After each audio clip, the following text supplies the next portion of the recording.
Ladies and gentlemen, welcome back to Between the Sharks. It's 6 a.m. Got a couple little brown dog coffee. Hope it kicks in. Trying to get a little bit done before I have to head off to work. Now, it is time. This thing needs to be a roller sooner than later. So we've got to assess the whole chassis situation.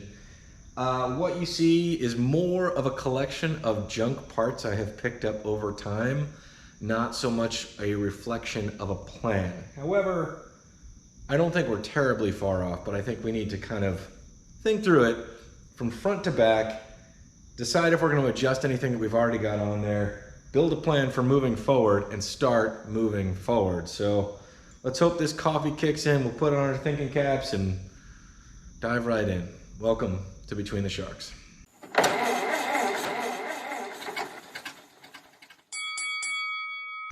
Traditional hot rod suspension, at least as far as I am concerned, requires the chicken and the egg to be created at exactly the same time. There is no which one came first. They all have to be together. And that is because, in my experience, there is very little adjustment in traditional hot rod suspension. So we're going to talk about the frame, the type of suspension front and back, and sort of what we need to do to be able to check to see if we have it in the right place and to see if we even have the right parts. So let's take a closer look at the front. Well, no, let's look at the frame, and then we'll look at the front suspension, then we'll look at the rear suspension, and then we'll figure out how they all work together and if the parts I have actually work together. I think they do, but it's time officially for a review.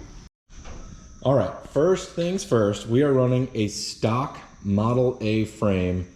Has the stock rear cross member and the stock rear cross member location.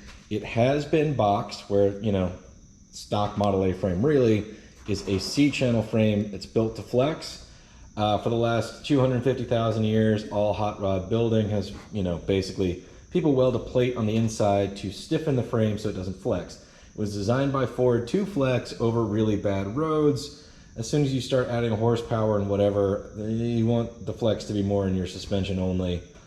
I mean, it's not like you're gonna break the Model A frame on a regular street car, you know what I'm saying? But I bought this frame already boxed, so there's that. The original front cross member is still in place in its stock location with a transverse leaf spring in here. So what I'm trying to do here is leave the stock Model A wheelbase, length. There's I think 103 inches or something like that. I just don't remember off the top of my head. It is 3 inches longer than the Model T, which is not a big deal, but because I want to run fenders and I have a stock Model A frame with stock fender holes and all this other stuff, my best bet is leaving the wheelbase the same. It's a hot rod, sure. You could extend the fenders, you could shorten the fenders, you can do anything you want. It's just metal. You can cut it, you can weld it. But our goal here is just to keep the Model A frame stock. So that's the box we're gonna shove all of this into. There was a car that I showed at some point in one of the videos that I like the stance on, which is a pretty high back end, and we're not trying to get this thing slammed. That's just what I'm doing with this car suspension-wise. Now, let's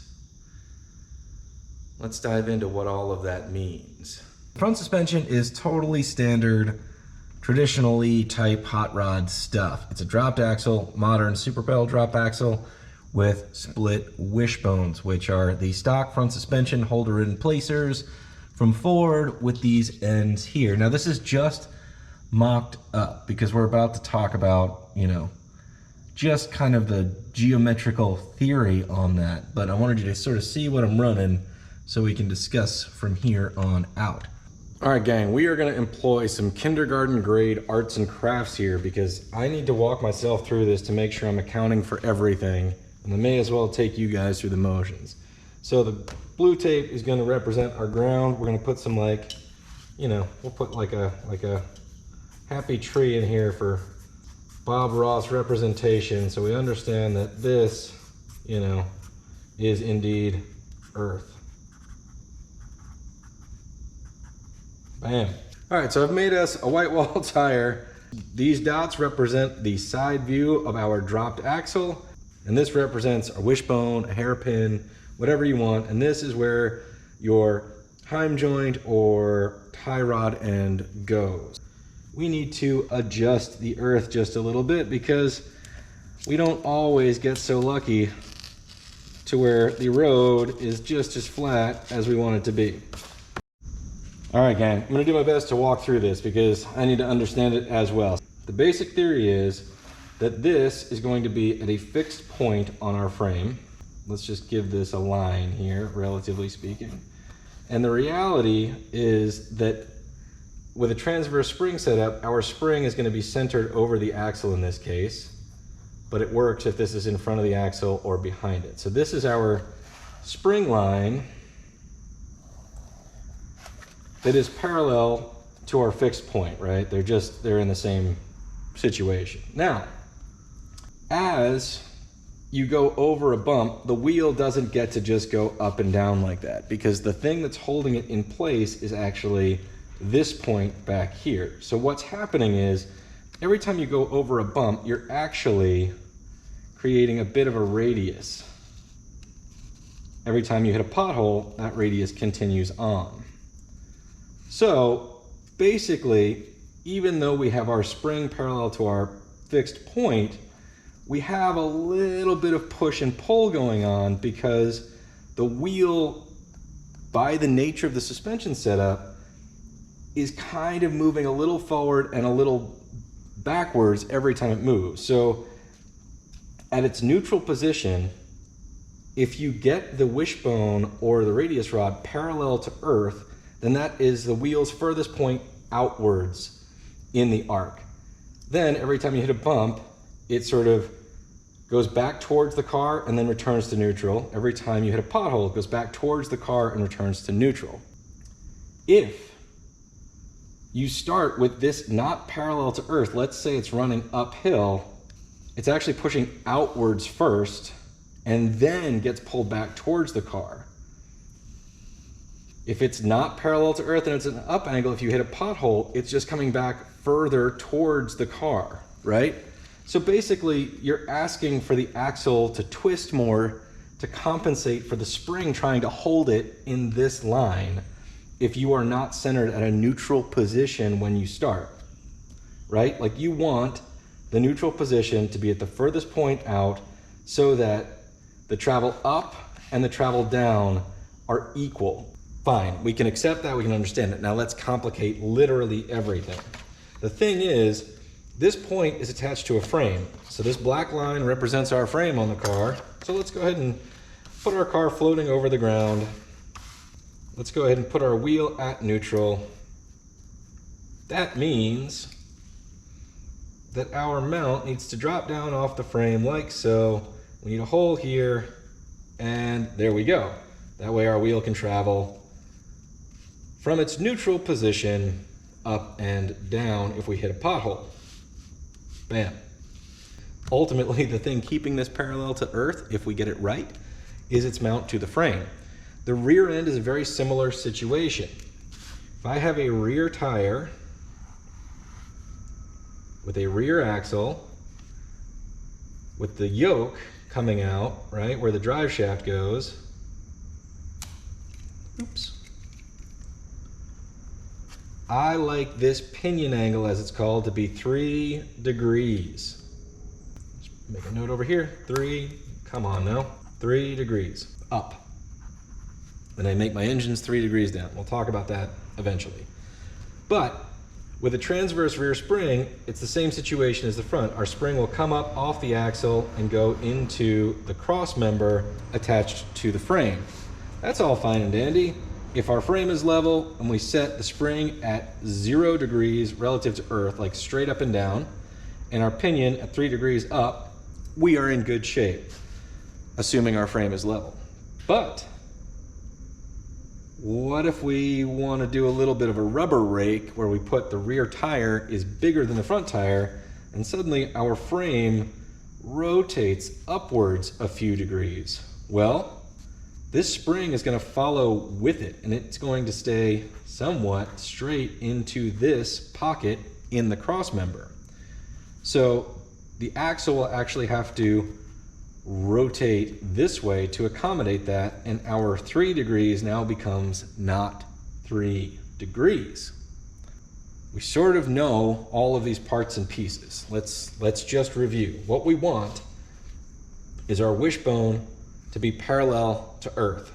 What we want is our rear axle to be up 3 degrees. And we need that to be relative to the way our frame is going to sit. Now on this one, we're gonna have at least a bit of rubber rake because that's just the look that I want. So that means that I need to set the frame to something that looks like the final ride height, like so that I can make the appropriate mount for this thing here. And we can set this angle when we weld our spring brackets onto our rear end to maintain this angle at 3 degrees up. It's 3 degrees up plus whatever number of degrees down rotation this is right here. Is it an exact science? No. But as soon as you change any one of these parts, you're gonna have an effect. Now, if you think this out and you know kind of the look you're going for and the parts and pieces you're gonna use to get there, you have a much better chance at succeeding. All right, so now that we've done an arts and crafts project, we gotta dive in and figure out what the hell that means on this hot rod. So, what we're gonna do is get the frame on jack stands and facsimilate, make it seem as if it is sitting on its suspension with the right rake and everything else. And then we're going to look at our wishbone angle in the front. And in order to do that in the back, what we need to do is bolt the Model A rear end into the cross member just to see what minimum height the rear end needs to be in order for the spring to be over the axle. And then we will adjust accordingly to the best look that we can get out of it. And then we will start to measure all of our angles. I don't exactly have the wheel and tire combination that I need, but I know what I want to run, and it's pretty easy on Coker Tire to just look up the tire size that you want.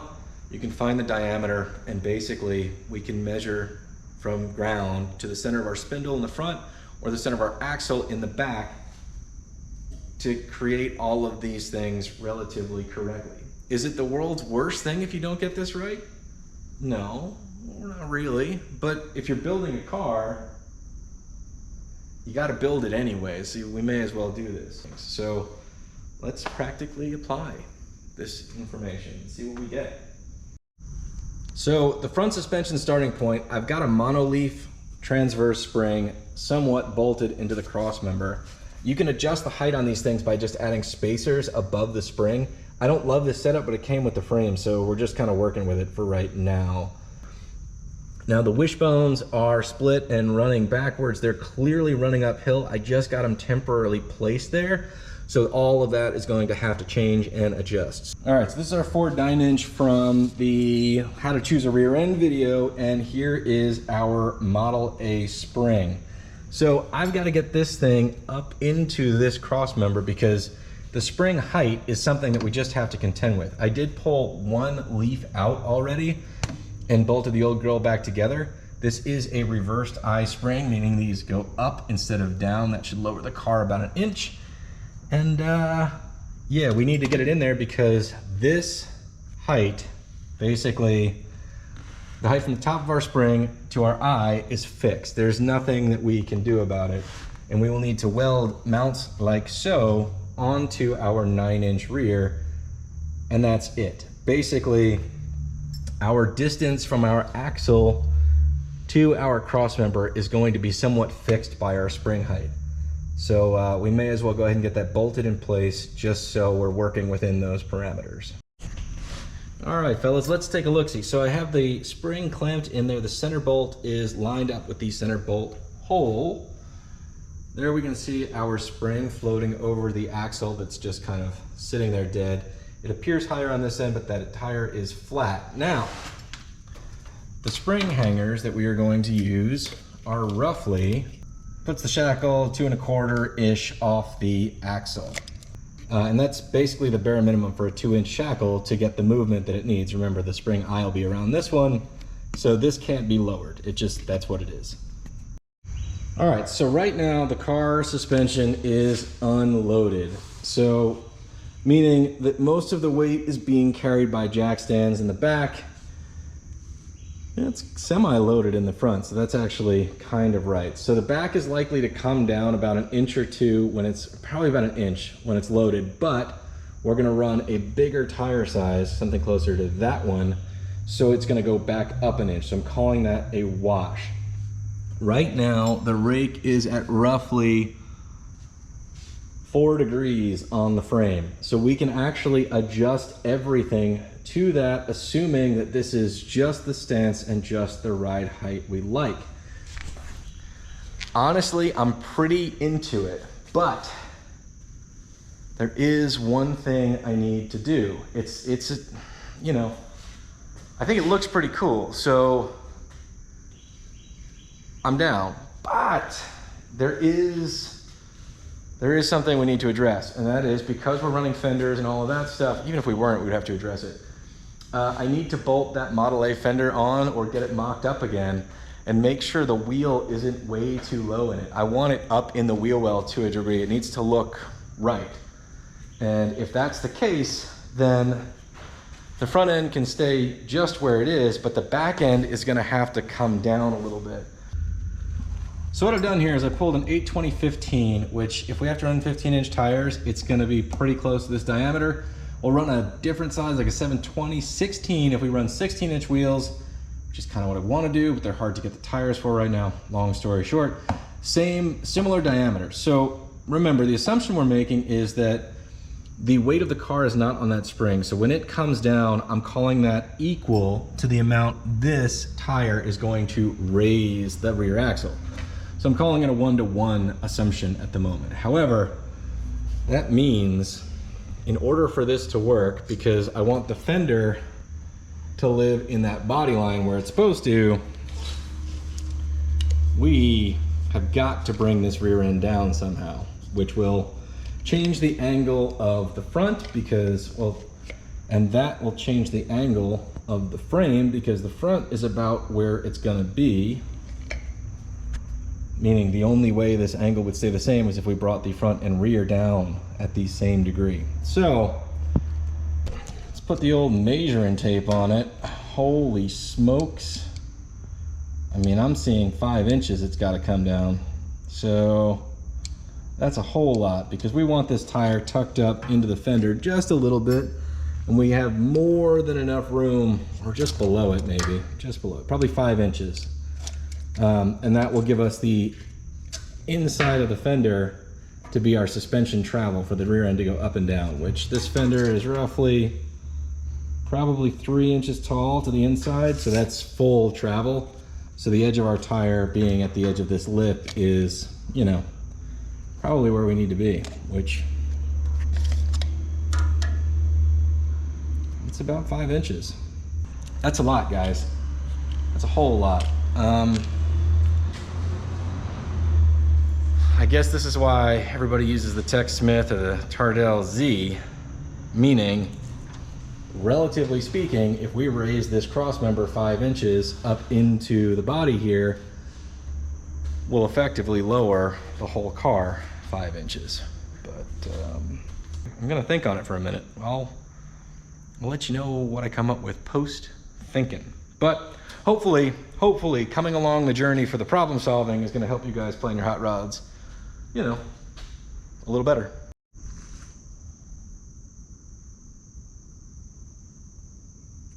It's progress. I mean, barely, but we're like figuring out what we need to do. The back end needs to come down for sure. It's a hot rod, there's 10 ways to do it. In theory, we could lower the fenders, but that would screw up the body lines. I like the way the body and fenders are kind of looking. That just means we need to bring the back end of the body down relative to the rear end, which means we need to find a way to tuck the rear end further up into the body. There's several ways we can do that, and we're gonna dive into that in the next go around. Maybe it's moving, you know, the Model A stock crossmember up, kind of like a miniature Z. Maybe it's changing the spring style that we're gonna put under this car, which might require a custom crossmember. I don't know. I have a lot of parts and pieces laying around. I have some flatter springs that would require different crossmembers. We have some things. So Anyway, I hope this was informative and somewhat helpful if you're thinking about how to set up your hot rod suspension. And we'll see you next time when we dive in. As always, thanks for watching Between the Sharks. Good luck on your projects out there. It's gonna be all right. We're gonna get through it. We know what we need to do. When we know what the problem is, we have a pretty good chance of solving it. All right, gang, we'll see you next time.